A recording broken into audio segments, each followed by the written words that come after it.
Alhamdulillahi wahda wassalatu wassalamu ala man la nabiyya ba'da amma ba'd. So we've been looking at principles of fiqh, and we have started some discussion around hadith. So hadith, the saying of Rasulullah sallallahu alaihi wasallam, or his actions, or his tacit approvals, there are two types broadly. They are either mutawatir or ahad. Mutawatir or ahad. Solitary or multiple.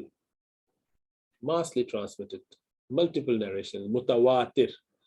And then in ahad, you have further three categories. We just cover mutawatir today briefly. So mutawatir, the narration that has been narrated by several different people, massively transmitted. So many people at each level, at each stage, that it is impossible that they all would unite upon falsehood, or they all plot, or they all forget. It's inconceivable. Not everyone can make a mistake. Every individual is bound to make mistakes. But together, if they're all saying the same thing, and in the modern world, we see the example, who observed tsunami? We were not there, but we saw that on TV. Maybe that was fake, but there were many people who went there and they saw it. To decline or to deny it, it's not right. We know that it happened. COVID pandemic, perhaps everyone knew someone who did it. So if we were all to mention it to someone who didn't know about it, he can't reject it. He can't reject it because there's so many people saying it. It is impossible and inconceivable, humanly impossible, that all of them concoct a lie, or all of them got a slip of their memory. It is impossible. So what are the conditions? There has to be many, many narrators. Okay, minimum 10. This is not agreed upon. What is the minimum or what is the maximum? There's no such thing. But Imam Suyuti, in his book Tadrib al-Rawi, he said about 10 minimum. But at each level, you will find many, many narrators. And they should be all from different walks of life.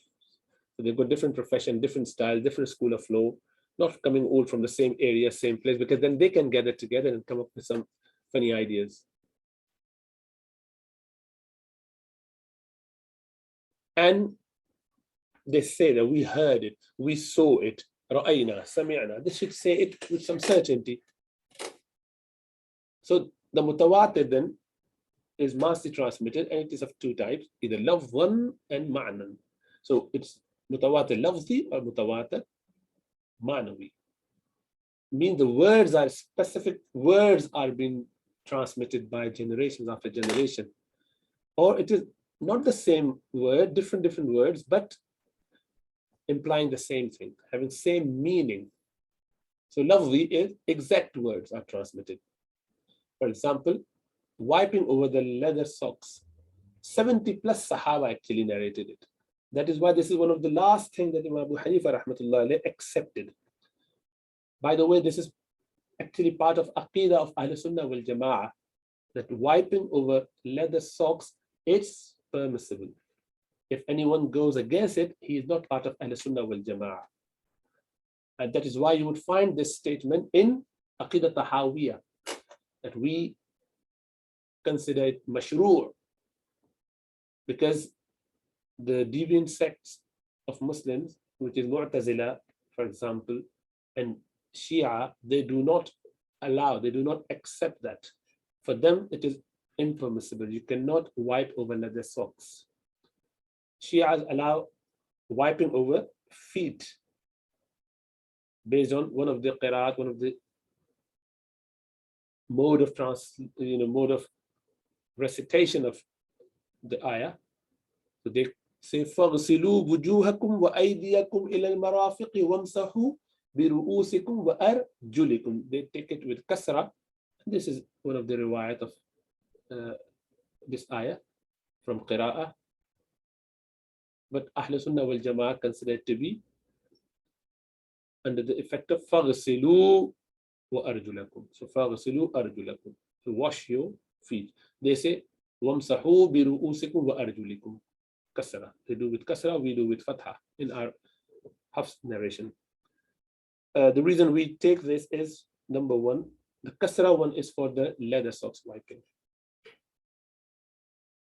based on many narrations. So there are more than 70 Sahaba. Obviously, for Shia, the problem with Sahaba they have, that they would not take a lot of those Sahaba's narrations anyway.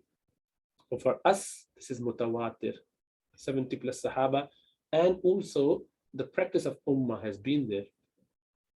The Ummah has been practicing on it.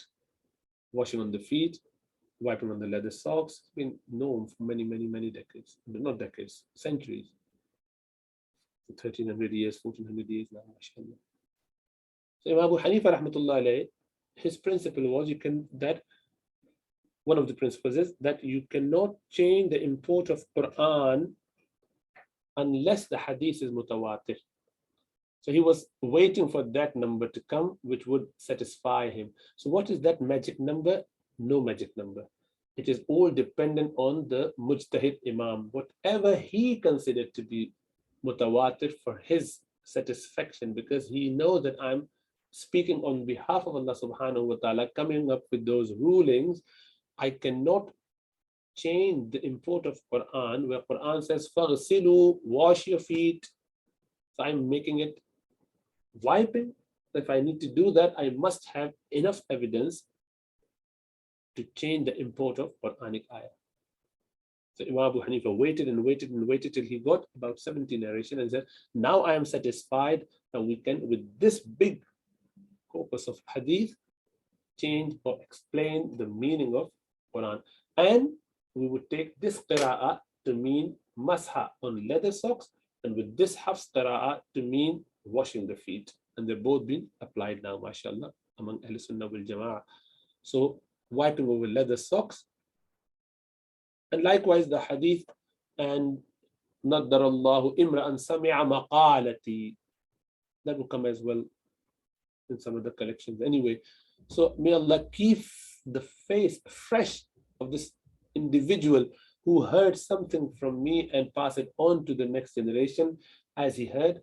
And then sometimes those people who get it from this individual are more knowledgeable, more scholarly, and they can get a lot of ruling out of this. So a muhaddith would memorize it, pass on to a mujtahid. The mujtahid faqih would take that hadith and he can come up with 40, 50 different rulings from one hadith. Imam Shafi'i rahmatullah alayhi took 40 rulings from one hadith. And there are many similar situations with all these mujtahid imam. They would take one hadith and they would come up with so many different rulings. You feel, subhanallah, how much depth they have. The thing that you can't even think of. This hadith has been narrated by 30 different Sahaba. And likewise, the hadith, Man kadhaba alayya muta'ammidan falyatabawwa maq'adahu min an-nar, that whoever tells a lie, concocts a lie against me intentionally, let him take a seat in hellfire. This is more than 73 Sahaba. So, mutawatir, loves and word by word. And ma'nawi, on the other hand, ma'nan or ma'nawi, it is, the meaning is same, but the words are different. So 5 prayer, for example, there's so many different narrations, but they do not all have the same wording in different ways. Likewise, raising hands after prayer in supplication, not after prayer, sorry, raising hands in supplication, any dua, generally making dua and raising your hand for dua, approximately 100 narrations. Not particularly after prayer or any other time, but throughout the day, throughout your life, there are about 100 narrations which suggest that Rasulullah sallallahu alaihi wasallam raised his hands in dua, sometime in Jummah, khutbah, sometimes istisqa, sometime in Hajj, sometime here and there on his own, after prayer on his own. So there's so many different narration, but they have different chains and different meaning, different exact words are different, but the bottom line or the crux of the matter in all of those hadith is the same, which is raising hands in supplication. And about the finality of Rasulullah sallallahu alaihi wasallam, Khatm an-Nubuwwah, the Khatam an-Nabiyyin, the explanation of that, many hadith on the finality of Rasulullah sallallahu alaihi wasallam's prophethood and coming of Isa alayhi salam. So they are mutawatir, ma'nawi. They give the same meaning, but exact hadith is one too, and everyone has different style of saying it. So what is the ruling of hadith mutawatir? It gives certainty and definitiveness. You remember, we said there are three sources which are definitive. And number one is Quran, number two, hadith mutawatira, and number three is ijma' ummah, the consensus. It is accepted regardless. It is authentic. Now, even if some of the narrators are weak, it doesn't matter. You don't need to know the narrator's story. You don't need, even if you don't know who the person is, because there's so many that it's impossible.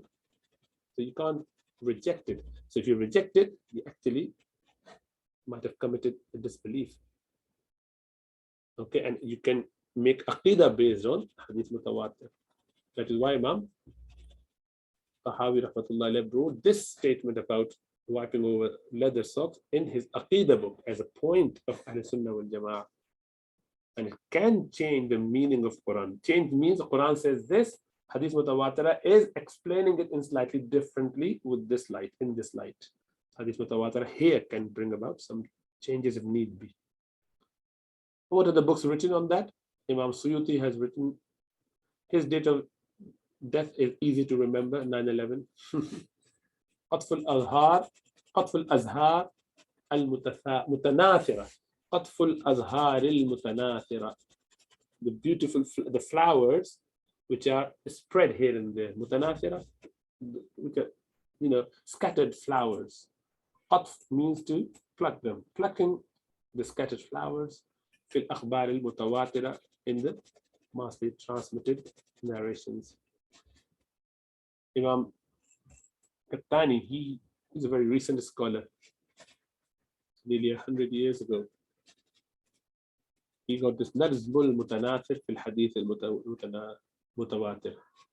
So Imam Suyuti has 113 hadith, he had 310 hadith, and Imam Ibn Tulun, he got this hadith as well, this collection. So, and Imam Murtada al-Zabidi, he got some collection. And likewise, Nawab Siddiq Hasan Khan al-Qannudi, he is from India, he got a collection as well on Hadith Mutawatir. With that being said, inshallah, leave it there. Jazakallahu khaira, wassalamu alaikum wa rahmatullahi wa barakatuh.